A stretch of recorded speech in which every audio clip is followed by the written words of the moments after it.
Hello दोस्तों। SSC की पाठशाला ब्रैकेट रेलवे चैनल में आपका स्वागत है। चलिए आज हम बात करेंगे 16 महाजनपद जो कि लूसेंट के किताब पे आधारित है।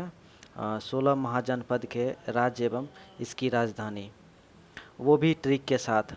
हालांकि इस चैनल पे आपको बहुत सारे मोटिवेशनल हो गया या फिर आपको ट्रिक हो गया या फिर आपको मैथ का या फिर रीजनिंग का आपको वीडियो प्रोवाइड किया जाएगा। इसके लिए आप सब्सक्राइब करे रहेंगे तो आपको नोटिफिकेशन आ जाएगा। तो चलिए अब हम स्टार्ट करते हैं।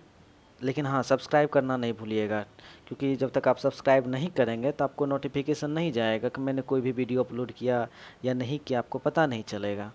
तो इसे ज़रूर सब्सक्राइब कर लीजिएगा। तो चलिए स्टार्ट करते हैं। आज का जो टॉपिक है 16 महाजनपद तथा इसकी राजधानी को ट्रिक के साथ याद करने का। देखिए, सबसे पहले आते हैं ये अंग नाम के। ये जो अंग नाम का महाजनपद है, इसकी राजधानी चंपा है। हालांकि इधर का ये वाला पोर्शन मुझे मतलब उतना पर ठीक तरह से नहीं बन पाएगा, क्योंकि इसमें बहुत सारा है। तो ट्रिक से जो याद कर सकते हैं वो हम राजधानी यानी महाजनपद या राजधानी दो ही याद कर सकते हैं। तो चलिए इसे हम स्टार्ट करते हैं। पहले हम चंपा को लेके चलते हैं। चंपा यानी कि ये अंग अंग की राजधानी चंपा। ये अंग की राजधानी चंपा है। तो हम इसे ऐसे याद करेंगे कि कोई चंपा नाम की लड़की है जो मतलब जिनका कि अंग सुंदर है, यानी कि कह लीजिए हाथ पैर सुंदर है। तो इस प्रकार से उनको याद कर लेंगे। और वैसे भी गर्ल्स का ही जो है ना ज़्यादातर ये देखा जाता है कि वो सुंदर है कि नहीं है। और सेकंड में आते हैं अब मगध। मगध जो कि ये राजगृह है, आप याद करेंगे आपको मालूम होगा, जानते होंगे। तो राजगृह जो है वो बिहार में है, और मगध को बिहार के द्वारा ही जाना जाता है। हालांकि इसमें उड़ीसा भी का भी कुछ भाग आ जाता है, लेकिन मेनली रूप से बिहार का मेन भाग जो है ना वो मगध कहलाता है। तो इस तरह से राजगीर याद कर लेंगे। उसी का दूसरा नाम गिरिब्रज है, तो आप इसके लिए कंफ्यूज नहीं होइएगा। अब आते हैं हम तीसरा, जो कि काशी है। काशी वाराणसी, इसमें भी सेम वही बात है। जैसे काशी है वो किसके लिए फेमस है, तो वो वहाँ पे देवी देवता, यानी कि ऐसा कह लीजिए कि वहाँ पे धार्मिक कार्य ज़्यादा होता है। ठीक है। तो और जो वाराणसी है, वाराणसी में आप यदि आएंगे तो वहाँ पर भी सेम चीज़ होता है। ठीक है। तो इस तरह से आप याद कर लेंगे। और दोनों उत्तर प्रदेश में है, दोनों का दोनों उत्तर प्रदेश में है। इस प्रकार से आपको याद हो जाएगा, क्योंकि दोनों जगह एक ही काम होता है, यानी कि भगवान की आराधना की जाती है। अब आते हैं वत्स पे। जैसे कि यदि हम सीरियल देखते हैं जो कि होता है भगवान की जो सीरियल, भगवान का जो सीरियल बनाया जाता है उनके आधार पे, तो उसमें कहा जाता है वत्स। ठीक है। वत्स का प्रयोग उस सीरियल में प्रयोग होता है जो कि पुराने कहानियों पर आधारित होती है, पुराने घटनाओं पर आधारित होती है। तो इसमें हम कौशाम्बी, यानी कि हम क्या कहेंगे, वत्स क्या कहा जाता है, वत्स कैसे हो, यानी कि वत्स का कौशाम्बी। वत्स कैसे हो, वत्स का कौशाम्बी होगा। ठीक है। अब आते हैं वज्जी में। वज्जी को हम प्रोनाउंसिएट करेंगे बजी, वजी। ठीक है। वजी, क्या वजी, शहनाई, जो कि कहाँ, मिथिला, जो कि सीता माता की जो है वहाँ पे सीता माता के घर है, सीता माता का। इसके बाद विदेह, सीता माता को ही दूसरे नाम में विदेही कहा जाता है, विदेही कहा जाता है, तो इसे हम विदेह कह सकते हैं। ठीक है। इसके बाद वैशाली आ गया। तो वैशाली कहाँ बजी, तो वैशाली में बजी किसके लिए, तो विदेह यानी विदेही, विदेह। और वो कहाँ की थी, तो मिथिला, यानी कि मिथिला की थी, जो कि बिहार का उत्तरी भाग है। अब आते हैं कौशल। कौशल में तो कौशल व्यक्ति जो होता है, जो कि बहुत सारे काम जो है ना एकदम कौशल ढंग से करता है, बहुत अच्छे तरीके से करता है। तो वो गांव में नहीं रह के वो बस्ती में रहना चाहता है, क्योंकि उसे वहाँ पे रोज़गार मिल जाए। तो कौशल व्यक्ति रोज़गार पाने के लिए बस्ती में रहेगा।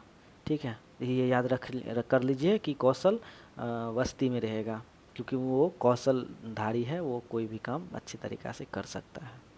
अब आते हैं अवंती पे। अवंती जो कि एक मध्य प्रदेश में है। इसका इसका देखिए, मैं आपको इसका ट्रिक तो नहीं बता पा रहा, लेकिन मैं आपको ये समझा देता हूँ कि यह है क्या और कैसे है। मान लीजिए कि ये पूरा का पूरा मेरा है अवंती। ठीक है। इसके उत्तरी भाग को हम उज्जैन कहते हैं, ये उत्तरी भाग उज्जैन है, ठीक है। और दक्षिणी भाग मेरा माहिष्मति है, ठीक है, दक्षिणी मेरा माहिष्मति है। तो इसीलिए इसको याद कर लीजिएगा, उत्तरी में उज्जैन है और दक्षिणी में माहिष्मति है, जो कि अवंती का राजधानी है, ठीक है। तो इसी तरह से उज्जैन और माहिष्मति हो जाएगा आपका अवंती का, इसे आप क्लियर कर लीजिएगा। अब आते हैं हम मल्ल पे। मल्ल से यदि आपको याद होगा, जैसे मल्ल युद्ध होता है, तो मल्ल युद्ध किस में होता है? कुश्ती में होता है, ठीक है। मल्ल युद्ध कुश्ती में होता है। और यहाँ पे क्या है? कुशावती। हालांकि आप ऐसे भी याद कर लेंगे, यदि आपको ऐसे नहीं हो रहा है तो मैं आपको बता देता हूँ। जैसे देखिए, इसमें हालांकि मैं ये जानता हूँ कि ये प्रोनाउंसिएशन, ये इसका जो लिखा हुआ है ये गलत मैं लिख रहा हूँ, लेकिन याद करने के लिए सही है। इसमें क्या लिखा है मैंने? कुश्ती। इसमें से मैंने, आप देखेंगे तो मैंने क्या हटाया है? इसमें से मैंने आकार और वो हटा दिया है, बाद बाकी सेम है, यानी कुश्ती, ठीक है। कुशावती कुश्ती, तो इसे आप याद कर लीजिएगा। चलिए मैं कलर बदल लेता हूँ ताकि इसमें अच्छा से दिखाई दे। अब आते हैं हम पांचाल पे, ठीक है। अब पांचाल जो है, ऐसा समझ लीजिए कि कोई चाल चलता है, ठीक है। तो जब कोई चाल चलेगा तो उसका शरीर, जब मान लीजिए कोई भी चाल चलेगा तो शरीर कांपने लगा, क्योंकि इतना 5 चाल चला, लोग एक चाल में धराशायी हो जाता है, बल्कि उनके साथ तो 5 चाल चला गया। तो इसका हम याद कर लेंगे कि ये पांचाल यानी कांपिल, कांपिल आहिच, ठीक है। हालांकि कांपिल आप याद करेंगे तो वो भी चल जाएगा, लेकिन आप आहिच भी इस तरीक़ा से कांपिल आहिच याद कर लीजिएगा। पहले आहिच नहीं, पहले कांपिल फिर आहिच, तो आपको याद हो जाएगा, ठीक है। इसी के बाद अब चलते हैं नेक्स्ट पे। हमारा नेक्स्ट है चेदी। इसको हम चेदी नहीं बल्कि याद करेंगे हम चेरी, ठीक है, याद करेंगे चेरी, जो कि एक फल होता है, ठीक है। जब हम चेरी यानी चेरी खाएंगे, फल खाएंगे, तो हमें क्या प्राप्ति होगा? शक्ति की प्राप्ति होगी, अतः हम इसे शक्तिमती कहेंगे, ठीक है। ये शक्तिमती हो गया। इसके बाद है कुरु। कुरु को हम कैसे याद करेंगे? कुरु जो है, जैसे आप यदि याद करेंगे तो जैसे कुरुक्षेत्र, ठीक है। कुरुक्षेत्र जो है वो दिल्ली के आसपास यानी हरियाणा में है, और उसे हम दिल्ली में कह सकते हैं, हाँ मतलब दिल्ली के आसपास है। तो कुरु भी दिल्ली के आसपास है और इंद्रप्रस्थ भी दिल्ली के ही आसपास है, जो कि एक, याद कीजिएगा कि इंद्रप्रस्थ यूनिवर्सिटी है, ठीक है, यूनिवर्सिटी है दिल्ली के आसपास में। इस तरह का आप इस तरीक़ा से आप याद कर सकते हैं। अब आते हैं मत्स्य पे, ठीक है।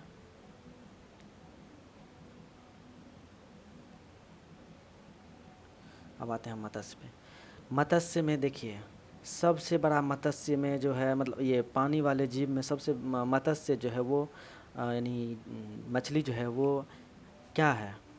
हमारा ब्लू व्हेल है, ठीक है, ब्लू व्हेल है। तो इस तरह से हम याद करेंगे कि मत्स्य जो है वो बहुत ही विराट है, जो कि मत्स्य पानी का जो भी ब्लू व्हेल है उसके बारे में कहा जा रहा है कि हाँ वो विराट है, ठीक है। तो विराट नगर, मत्स्य विराट यानी विराट नगर, ठीक है। अब आते हैं कम्बोज, ठीक है। कम्बोज के बारे में यदि हम बात करें कि इसका जो हम यदि बात कर रहे हैं तो समझ में आ रहा है कम्बोज, ठीक है। ऐसे हम याद करेंगे कि ये कह रहा है कम्बोज, तो कम्बोज कब होगा? हटा के, ठीक है। जब बोझ कोई है उसे हम कोई भी वस्तु है उसे हम हटा देंगे तो वो क्या होगा? कम बोझ हो जाएगा, बोझ कम हो जाएगा। इस प्रकार से हम याद कर लेंगे कम्बोज हाटक, ठीक है। अब ये सूरसेन है, सूरसेन मथुरा का कोई नहीं बन पाया, तो आप इसे याद कर लीजिएगा, ठीक है। अब आते हैं अस्मक, ये पोटली या पोतन, ठीक है। अस्मक, अस्मक जो है इसे हम अस्मत कह सकते हैं, ठीक है। अस्मत यानी अस्मत जो है ये एक किस्मत से दर्शाया गया है, मतलब अस्मत का ये मतलब किस्मत भी होता है। तो क्या हुआ कि एक बच्चा है, उसने क्या किया कि अपनी किस्मत क्या किया? पोटली, पोटली या पोतली या पोतन एक ही है, ठीक है। मतलब इस प्रकार से आप इसको कह सकते हैं कि तीनों एक ही है। अब आते हैं गांधार, ठीक है। इसके लास्ट में देखिए धार है, ठीक है, और इसके लास्ट में शिला है। तो अब हम कैसे याद करेंगे? शिला पे यदि हम किसी चीज़ को, चाकू को यदि हम धार करना है तो उसे घसना पड़ता है, यानी कि धार करने के लिए हमें शिला की आवश्यकता होगी, ठीक है। इस तरह का याद हम याद कर लेंगे कि दोनों के लास्ट में इसमें गांधार में धार और तक्षशिला में शिला है, तो गांधार का तक्षशिला हो जाएगा। तो ये हो गया हमारा ख़त्म, जो कि हमारा है ये महाजनपद जो था वो ख़त्म हो चुका है। ठीक है, तो अब हम बात करते हैं इसके बारे में कि कैसा लगा आपको। तो आपको कैसा लगा इसका रिव्यू आप हमें कमेंट में ज़रूर बताएंगे। ठीक है, और इसमें यदि कुछ सुधार किया जा सकता है तो वो भी हमें बताइएगा, ताकि हम इसे जल्द से जल्द सुधार कर पाएँ। ठीक है, अब इसको हम अपडेट कर देंगे। और आगे किस टॉपिक पे बनाया जाए इसके लिए भी आप हमें ज़रूर बता सकते हैं, वो भी कमेंट में। ठीक है, तो मैं हर कमेंट पढ़ता रहता हूँ, तो आपके लिए इसके लिए वो नहीं रहिएगा कहाँ कमेंट करेंगे नहीं पढ़ा जाएगा, ऐसी कोई बात नहीं है। तो चलिए चलते चलते अब हम बात करते हैं सब्सक्राइब के बारे में। तो सब्सक्राइब भी ज़रूर कर दीजिएगा, क्योंकि यदि आप सब्सक्राइब नहीं करेंगे तो आपके पास नोटिफिकेशन नहीं आएगा, जो कि हो सकता है कि कुछ ऐसा चीज़ में बनाओ जो आपके पास पहुंचना चाहिए और पहुंच नहीं पाता है। तो चलिए इसी के साथ जय हिंद, थैंक यू वीडियो देखने के लिए।